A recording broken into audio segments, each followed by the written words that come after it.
Bonjour à tous, je m'appelle Tobias. Avec Sophie, on a initié la Trouvabase il y a très longtemps. Et donc c'est un super plaisir d'être à nouveau ici parmi vous pour les Gilards. C'est toujours un grand plaisir.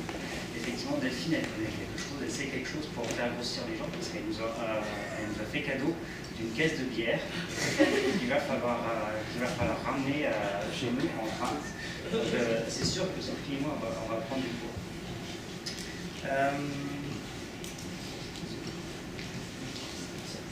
Donc, mon objectif aujourd'hui, la question qu'on m'a posée, c'est la question qui a été posée, c'est celle que vous voyez, c'est faut-il toujours faire plus vite?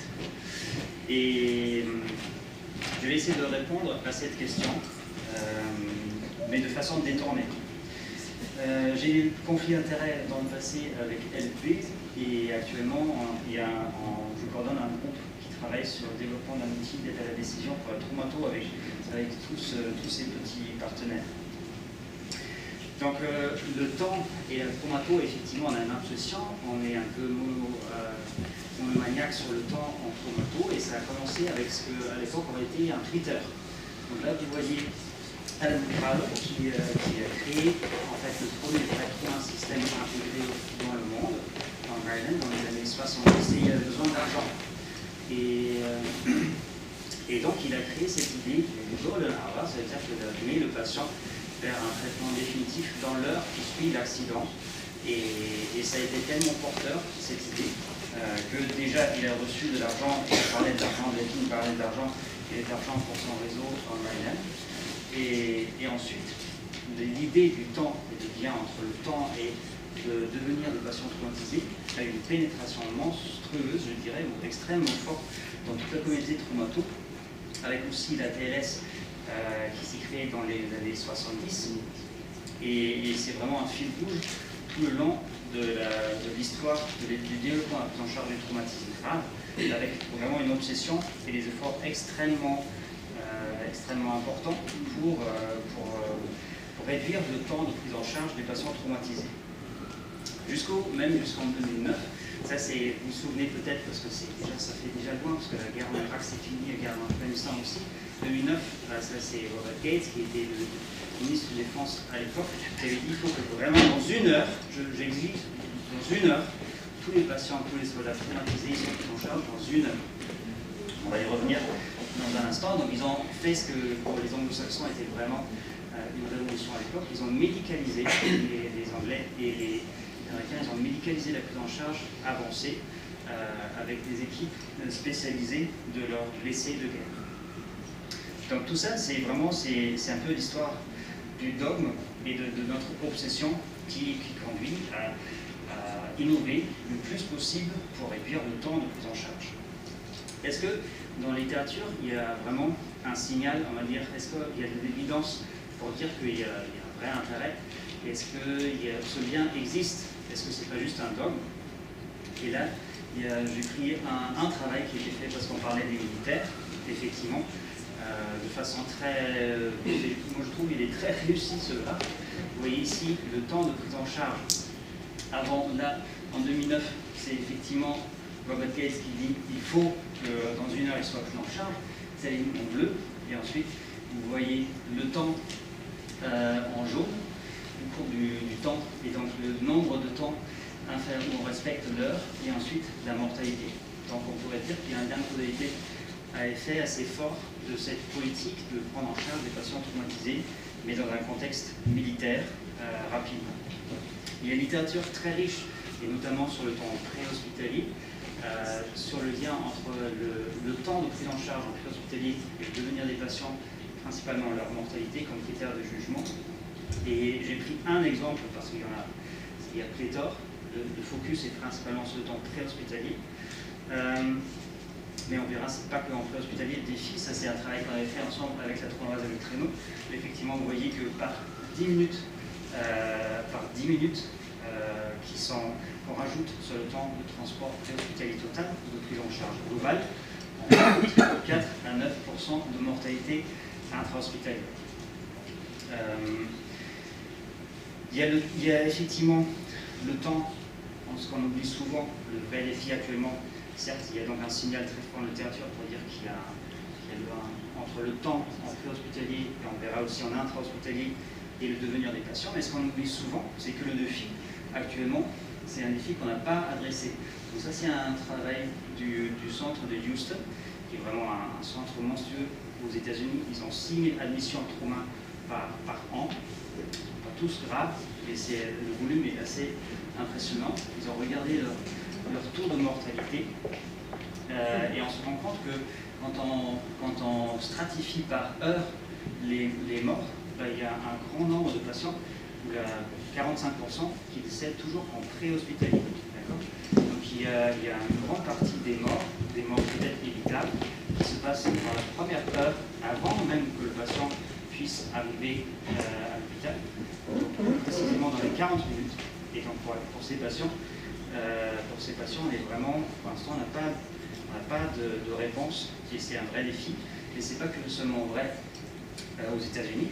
Il y a beaucoup plus de pénétrants, le système n'est pas médicalisé. On pourrait dire que les différences du système américain par rapport au système français font que c'est différent, mais on observe le même phénomène en France. Donc ça, c'est un travail de Sophie Amada, qui a été publié dans PLOS ONE en 2019, et vous voyez que sur une cohorte de patients accidentés en Ile-de-France, il y a quand même un pourcentage très important qui décèdent sur place.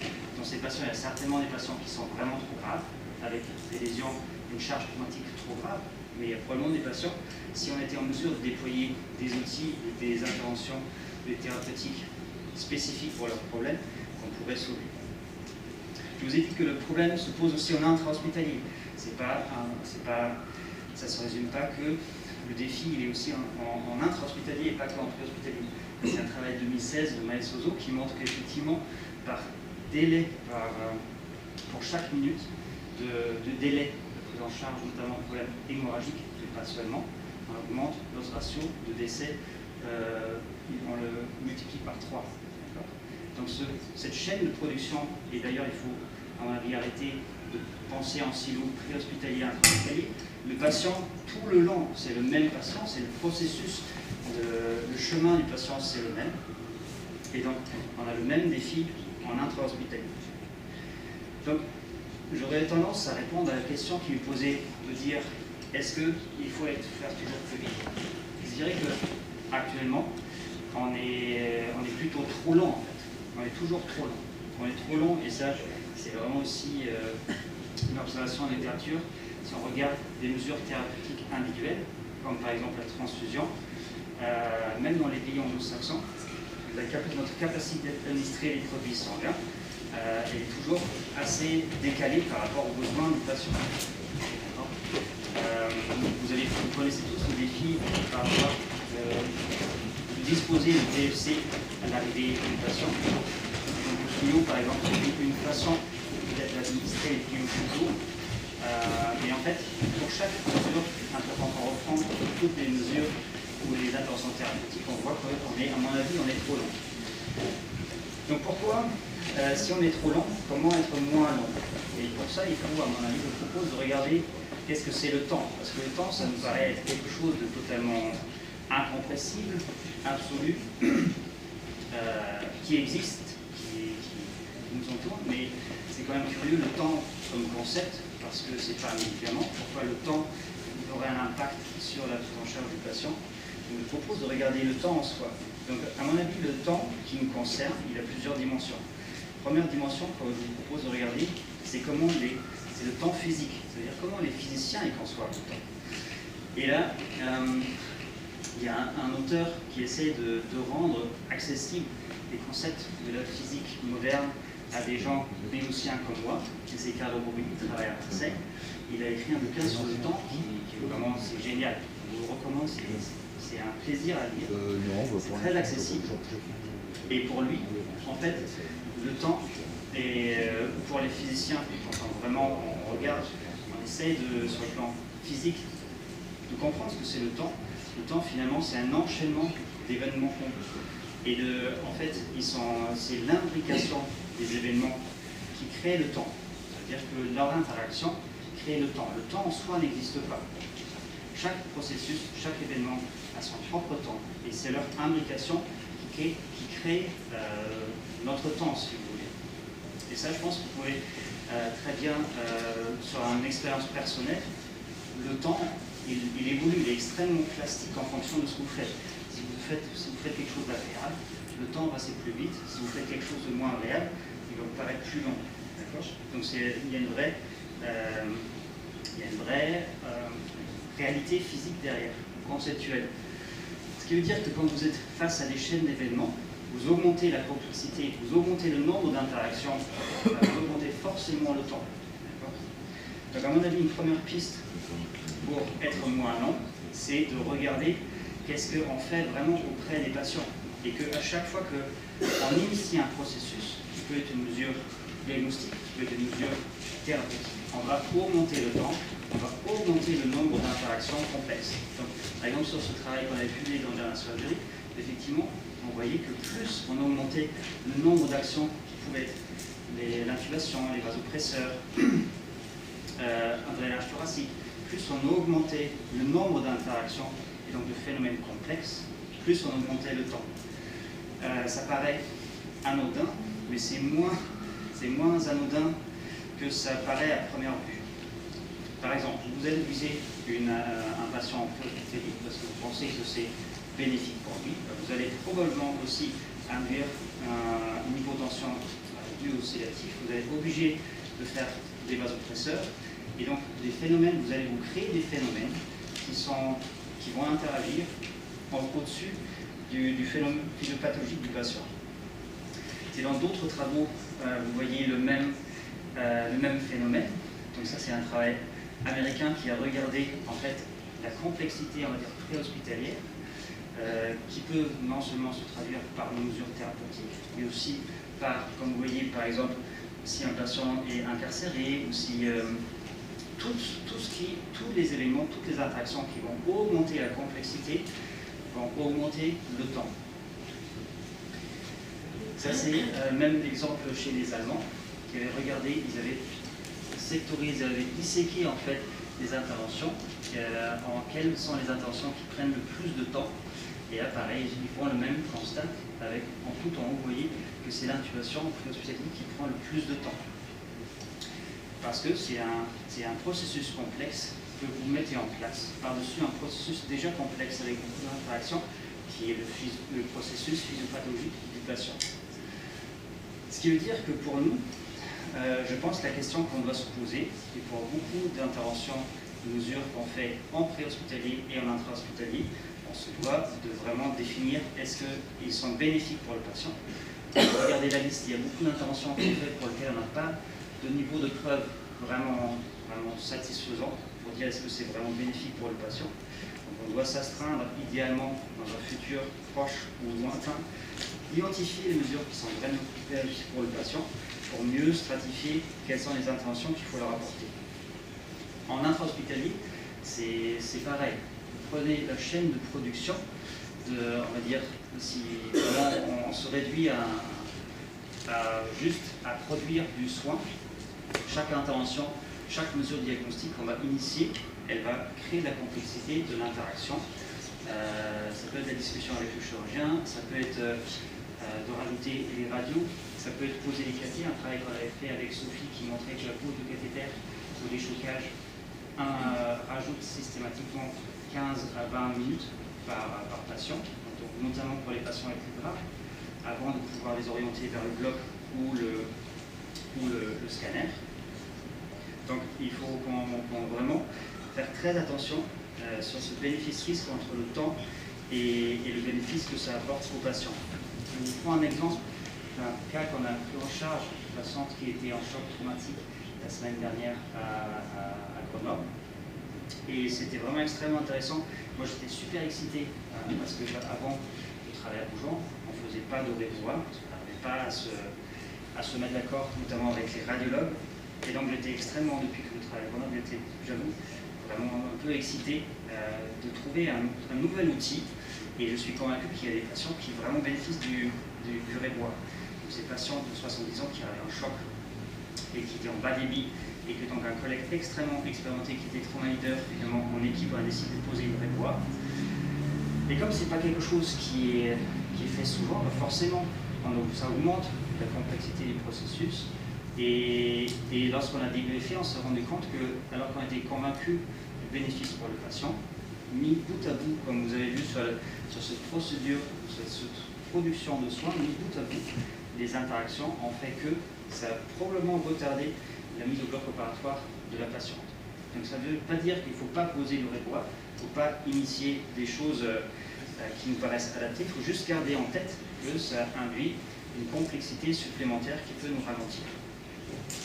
Ceci sur le fond que le patient, pourquoi en fait le temps par rapport au patient? On a parlé de l'interaction complexe des événements, des mesures qu'on a vues, mais qu'est-ce qui se passe pendant ce temps-là chez le patient? Chez le patient, il y a des processus pathologiques en cours qui vont continuer à travailler. C'est très simple sur l'hémorragie. Je vous rappelle qu'il n'y a que 10% de nos patients sont hémorragiques et que donc la majorité des patients n'a pas de processus hémorragique en cours. Donc, il y a plein d'autres menaces pour le patient, il y a plein d'autres agressions qui sont en cours. Ça peut être une compression, c'est plus simple déjà à comprendre, une compression du cerveau sur une lésion qui prend de l'espace à l'intérieur de votre crânienne ou de la moelle épinière. Mais ce qui est curieux, que c'est tous les travaux, on voyait que le temps a un impact sur toute cause de mortalité. Et même quand on stratifie les patients en trauma crânien, trauma musculaire, choc hémorragique, toute augmentation de temps augmentait la mortalité des patients. Donc c'est parce qu'il y a donc ces phénomènes qui travaillent dans le patient, le processus physiologique. Et nous, on essaie de répondre. Et avec les mesures qui sont à notre disposition, moi je vous propose de probablement identifier ou catégoriser en mesures de stabilisation et mesures de traitement définitif. Et à chaque instant, pendant ce chemin du patient, il faut qu'on se demande, est-ce que c'est un traitement de stabilisation qui est vraiment absolument nécessaire? Est-ce que c'est un traitement de stabilisation qui peut attendre? Et surtout, quel de ces traitements que je peux mettre en place est un traitement définitif pour le processus physiologique qui est actuellement la menace prioritaire pour le patient. Et ça, c'est individualisé. À mon avis, il n'y a pas de mode opératoire qui s'applique à tous les patients. C'est un des défis complexes de la traumatologie, d'identifier et de faire un tri en fait de ce qui est nécessaire maintenant, ce qui sera nécessaire plus tard, et quel est vraiment le traitement définitif dont le patient a besoin maintenant ou plus tard, et que ce traitement de stabilisation ne retarde pas le traitement définitif. Donc, pour être moins lent, je pense qu'il faut éviter le piège de la complexité et nous vraiment nous poser la question sur le fond, sur le plan scientifique, quelles sont les mesures qu'on apporte à nos patients qui apportent vraiment un bénéfice. Et au plan quotidien et individuel, et face à un patient individuel, se poser la question, est-ce que ce que je vais initier maintenant, est-ce que c'est vraiment utile et est-ce que ça ne va pas retarder la mesure diagnostique, identifier le problème du patient, comme par exemple dans un trauma crânien, la compression. Et est-ce que cette mesure que je vais mettre en place, elle est vraiment bénéfique pour ce patient à cet instant T? Parfois, l'ennemi, le mieux, c'est l'ennemi du bien. Donc, pour résumer, stratifier ou faire vraiment un tri dans le tête de qu'est-ce qui est stabilisation, qu'est-ce qui est nécessaire, quel est le traitement définitif dont j'ai besoin. Et parfois, c'est vraiment identifier le traitement définitif qui prend priorité. Par exemple, quand vous êtes face à un trauma crânien, c'est le scanner qui va vraiment changer la prise en charge du patient parce que ça va l'orienter rapidement vers la neurochirurgie. Et donc, il y a un tri à faire entre les besoins immédiats, dans les interventions immédiates rapides et qui sont evidence-based, comme par exemple la citralhexamique, qui reste pour l'instant quand même le seul traitement evidence-based avec un haut niveau de preuve. Des besoins complexes, et là, pour les besoins complexes, il faut que je fasse ce tri entre stabilisation, qu'est-ce qui est absolument nécessaire, et qu'est-ce qui permet de l'amener vers le traitement définitif. Il y a une deuxième dimension dans le temps qui est, à mon avis, cognitive. Donc Alain Prost, c'est quelqu'un qui était dans sa vie certainement très rapide, et lui décrit un phénomène qui est assez bien décrit en sciences cognitives, c'est lorsque j'arrive à ralentir de façon cognitive un processus, c'est-à-dire j'évite de me précipiter, en fait je suis plus efficace, je suis plus fluide. Et donc lui le décrit par rapport à sa perception de l'environnement, par rapport à sa prise en charge globale de la situation, mais c'est assez bien décrit en sciences cognitives. Et c'est lié au fait que notre cortex, il a vraiment une charge cognitive qui peut être dépassée, et c'est vraiment un problème métabolique. C'est-à-dire qu'à partir d'un certaines données, le cortex consomme tellement d'énergie qu'il ne peut pas suivre. Il est vraiment débordé, littéralement, sur le plan métabolique. Donc, pour être plus efficace, il faut ralentir. Donc, ça peut paraître paradoxal, mais pour être moins lent et donc plus efficace, il faut parfois ralentir.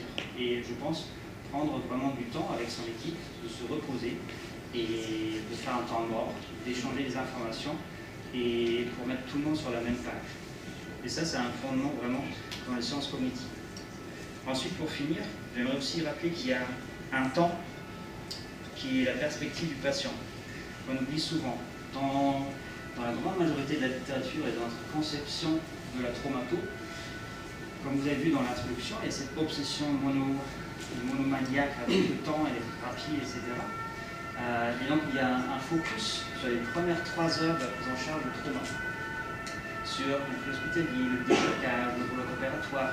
On a vraiment, quand vous regardez, le temps ou l'énergie et le output scientifique qu'on produit sur les premières 3 heures, il n'a rien à voir avec ce qui est pour le patient la vraie perspective temps, qui est parfois pour son chemin de combattant pour réintégrer sa vie, et c'est ça qui doit être notre objectif.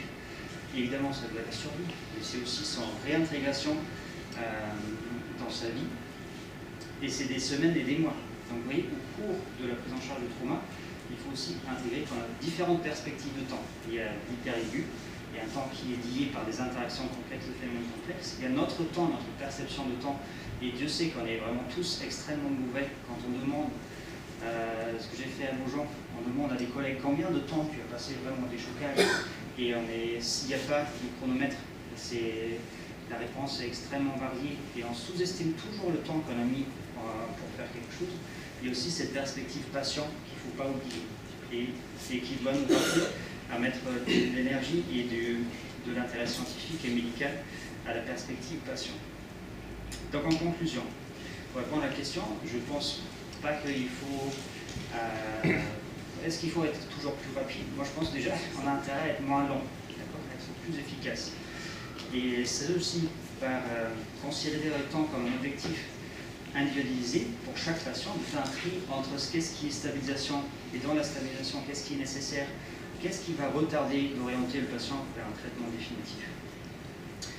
De faire le tri entre qu'est-ce qui est vraiment nécessaire maintenant et qu'est-ce qui est nécessaire plus tard. Et ça, pareil, c'est individualisé. Et parfois, la simplicité est vraiment la réponse, même si on a l'impression de rien faire pour le patient. On a un défi à trouver une réponse à la mortalité très très précoce, parce que, comme j'ai montré, il y a beaucoup de patients encore qui décèdent dans la première heure avant même qu'ils puissent arriver à l'hôpital, et probablement il y a des patients qu'on pourrait sauver. Gardez en tête qu'il y a cette dimension cognitive et dans comment on approche un problème, et que éviter la précipitation, c'est devenir plus efficace. Et finalement, dans tout ce qu'on fait, d'intégrer la perspective patient et le temps que le patient il va passer dans ce chemin de combattant. La solution est peut-être d'acheter une machine pour remonter le temps. Merci beaucoup.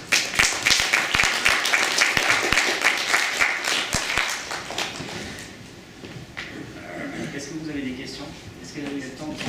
Oui, bien sûr, il y a le temps. Qu'est-ce que tu penses de l'intérêt d'un briefing avant une situation pour gagner du temps après au moment où le patient arrive? Moi, je pense que c'est extrêmement bénéfique. Et dans le cas, dans le débriefing qu'on avait fait avec vraiment des collègues super expérimentés, y compris les IA, parce qu'on a le luxe à Grenoble d'avoir des IA qui sont très très forts. On s'était dit c'est peut-être une des pistes d'amélioration.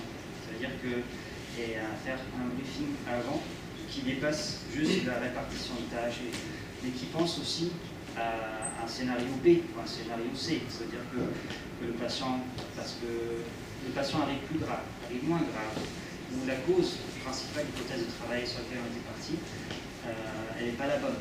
Et donc il y a des travaux qui montrent clairement, mais en dehors de la médecine, mais il y a des travaux maintenant qui commencent à venir, évidemment avec des niveaux de preuves observationnelles, qui montrent que ça rend l'équipe plus fluide, à la fois en simulation et en situation réelle. Donc un briefing avant, ça paraît quelque chose de simple, assez simple si on le voit systématiquement, mais c'est très efficace. Est-ce qu'il y a d'autres questions? Vous fonctionnez comment? Il y a un maître du temps. Il y a un maître du temps? Non. On a Est-ce que c'est pas du trauma leader? Est-ce que ça peut pas l'être? Alors c'est pareil, c'est super intéressant. Moi j'adore ce type de questions. Alors pour l'instant, il y a une horloge, il y a un chronomètre. L'expérience qu'on a à Beaujon, c'est que finalement le chronomètre, l'équipe fait abstraction du chronomètre. Ça veut dire que s'il n'y a personne qui regarde le chronomètre, et donc ce qu'on avait fait à Beaujon, c'est effectivement l'infirmière devient le référent et qu'on a adapté la feuille de déchocage pour qu'il y ait des temps justement prévus de débriefing ou de temps mort, de time-out. Par exemple, il y a un time-out systématique de 10 minutes pour faire un point. Ça peut être, c'est bon, on est en maîtrise, tout le monde sait ce qu'il faut faire et on continue. C'est vraiment pas, c'est pas forcément long. Et que ce soit l'infirmier leader, le référent paramédical, qui soit maître de ça. Il suit la feuille et il voit que ce que font ses collègues. Et ça décharge en fait le trauma leader de tâches supplémentaires qui augmentent sa charge cognitive. Et donc lui, il a le temps de réfléchir, de discuter avec le chirurgien, les vétérinaires. Et moi, je pense que c'est très efficace. Mais je suis biaisé. Oui, mais c'est sûr, mais la question c'est est-ce que dans la vraie vie c'est faisable ou est-ce que ça marche dans la vraie vie? C'est ce qu'on faisait aussi au HEMS en Angleterre. C'est-à-dire que sur un arrêt cardiaque, par exemple, un arrêt cardiaque extrêmement structuré en Angleterre, et c'est jamais le team leader médecin qui fait ça. C'est vraiment un paramédic qui garde le temps, qui rappelle tout le monde le temps. Et pour le médecin, ça aide beaucoup parce que tu peux réfléchir, tu peux faire ton échographie, tu prends vraiment du recul. Est-ce que vous avez essayé de les mettre en compte à rebours? Oui. Moi j'ai essayé, ça les a stressés à fond. C'est clair, parce que quand le compte à rebours, on avait fait un compte à rebours qui leur dit on fait sonner à 10 minutes, pour dire que là vous êtes 10 minutes, tous les 10 minutes. Et ça, c'est stress. Et là, ils sont vraiment. C'est contre-productif. Je pense que c'est très justement. Il faut être efficace, mais pas précipité ou pressurisé. Est-ce qu'il y a d'autres questions dans la salle? Moi, j'en ai une petite pour vous. Outre le briefing et la communication qui sont fondamentaux utilisés à la prise en charge. Outre le briefing et la communication qui sont fondamentaux pour utiliser la prise en charge, est-ce que vous aurez des idées ou des pistes d'amélioration pour une prise en charge en essai hospitalier pour diminuer justement cette mortalité dans la première piste? Il y a des travaux qui sont totalement expérimentaux, par exemple, mais moi j'adore parce que ça peut paraître comme du Playmobil ou un jouet, mais en fait j'adore que des gens se posent pour pousser un raisonnement ou une idée jusqu'au bout pour la tester. Donc, par exemple, ce qu'un institut de l'armée américaine a testé récemment pour les forces spéciales, c'est une sorte de... Quand vous avez un pneu crevé, ils sont partis de ça. Hein. Vous avez un pneu crevé, vous avez une sorte de système qui peut gonfler, faire une mousse à l'intérieur de votre pneu. Bon, ils ont fait ça pour des hémorragies internes. Donc, ils ont testé une sorte de gel qui s'injecte dans l'abdomen et qui va faire une sorte de packing avec une sorte de mousse pour faire la compression. On va faire un tracking intra-abdominal pour gagner du temps. Et cette mousse, elle s'enlève en fait. Il faut encore faire un point. Ça ne colle pas aux organes, il l'enlève. Donc il y a ça. Après, il y a le rébois, effectivement. Il y a peut-être une place pour le rébois. Pour l'avoir vu à Londres, par exemple, c'est toujours pareil. Ce qui paraît simple est quand même paraît finalement deux fois plus compliqué en fleur hospitalier. Parce que on a un contexte, je parlais d'interaction complexe, vous êtes dans un milieu qui est plus complexe. Voilà. Donc ce qui paraît simple, c'est moins simple. Donc par exemple, le HEMS de Londres, pendant que j'étais là-bas, ils ont interrompu le programme de rébois parce qu'il y avait trop de complications, trop d'ischémie, trop de saignement, trop de dissection, de sang total. Donc c'est vrai il y a combattre les plasmas sur l'administration du plasma, mais peut-être le sang total, et après il faut qu'on apporte une preuve. Et dans la discussion avec Pierre, parce qu'on ne sait pas quels sont les patients en fait qu'il faut vraiment cibler, et pour quel objectif thérapeutique. Donc il y a des pistes, mais c'est clair qu'il y a clairement un défi. Certes, il y a aussi beaucoup de patients qui vraiment décèdent sur place parce qu'ils sont juste trop rares.